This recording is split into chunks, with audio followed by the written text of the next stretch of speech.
Well, I want to apologize to everyone. Yesterday, I told you the wrong location for the Jacob's pillow. Now, Jacob was on the run from Esau after he stole his birthright and his blessing from Isaac, his father. So Jacob was headed to Laban's house in Syria, Laban the Syrian, Rebekah, his mother's brother, to find a wife. And he stopped in Bethel and he laid on a rock for a pillow, Jacob's pillow, a stone. And he had a dream about God being at the top of Jacob's ladder, and he sees the angels coming down the ladder. And God promises Jacob to be a great nation and that God would be with him. And that stone that Jacob's head was on was taken by the people of Ireland. And they took it and they put it in a castle, Blarney Castle in Ireland. And they put it way up high in Blarney Castle on the wall. And there's a hole under it where you can scoot under the stone and you can kiss it. It's called a kissing stone.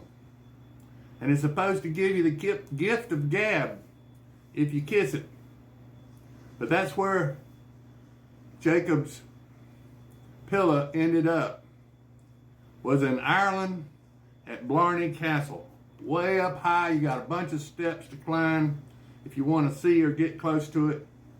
It's a long haul up, and then you got to scoot on your back and hang your head out of the wall in order to kiss the stone. It's called the kissing stone.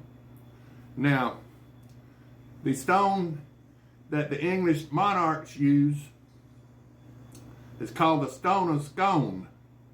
It's over in Scotland. It's also called the Stone of Destiny. And it was used by Scottish monarchs for years and years before the 13th century. And in the 13th century, the British started using this stone. It's a red sandstone stone that fits right underneath the coronation chair. And so the Scottish monarchs used it, and the British monarchs use it, but they keep it over in Scotland.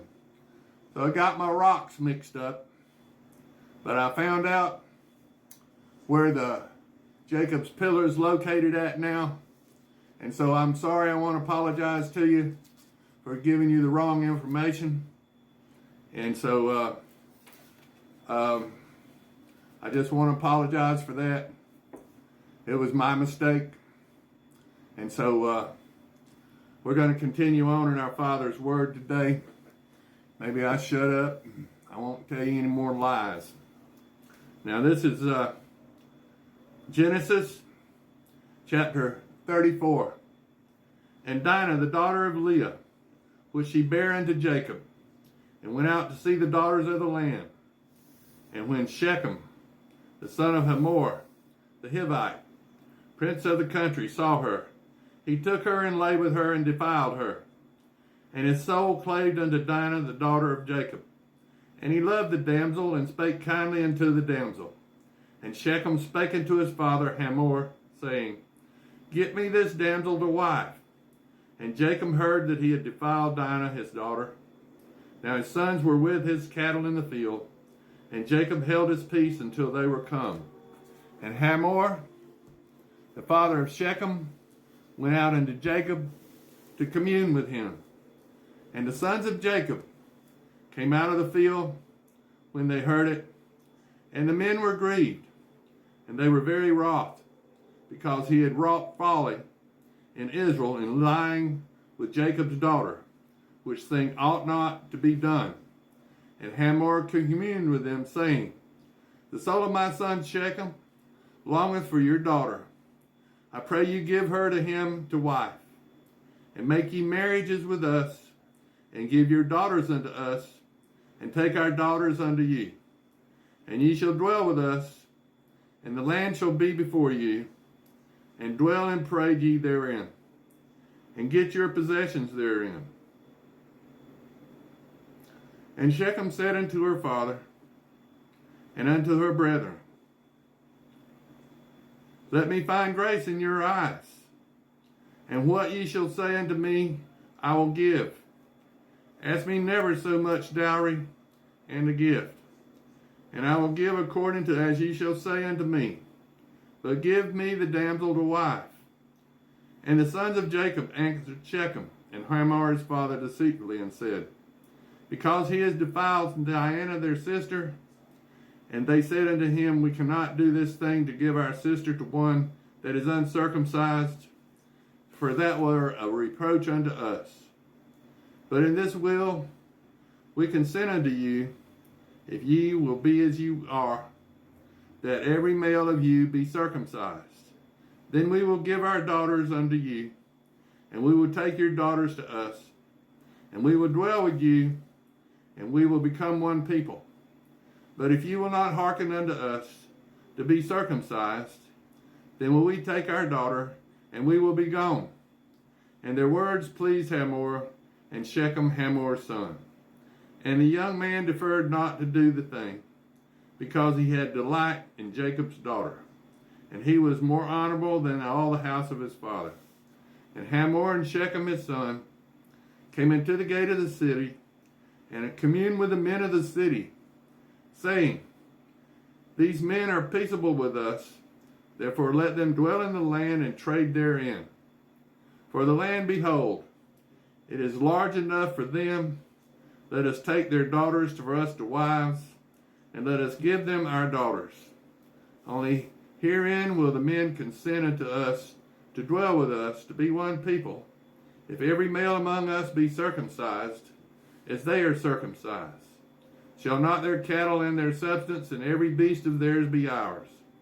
Only let us consent unto them, and they will dwell with us.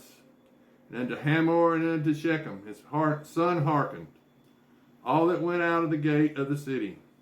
And every male was circumcised, all that went out of the gate of his city.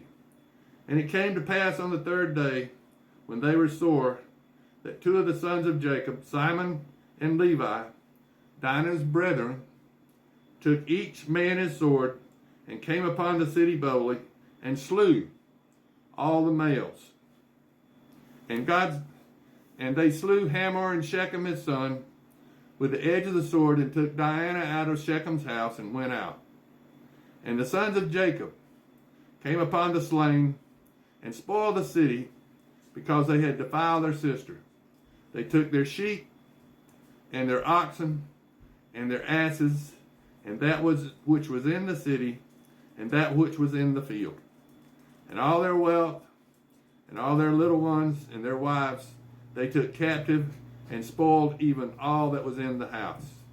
And Jacob said unto Simon and Levi, Ye have troubled me to make me to stink among the inhabitants of the land, among the Canaanites and the Perizzites, and I being few in number, they shall gather themselves together against me, and slay me, and I shall be destroyed, I and my house.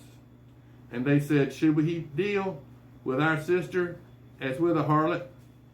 Now this is Genesis chapter 35. And God said unto Jacob, Arise, go up to Bethel, and dwell there, and make there an altar unto God, that appeared unto thee when thou fleddest from the face of Esau thy brother. Then Jacob said unto his household, and to all that were with him, Put away the strange gods that are among you, and be clean, and change your garments.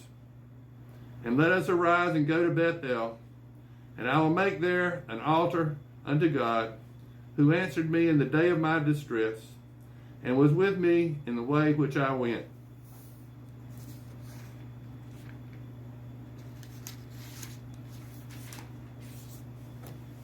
And they gave unto Jacob all the strange gods that were in their hand, and all their earrings which were in their ears. And Jacob hid them under the oak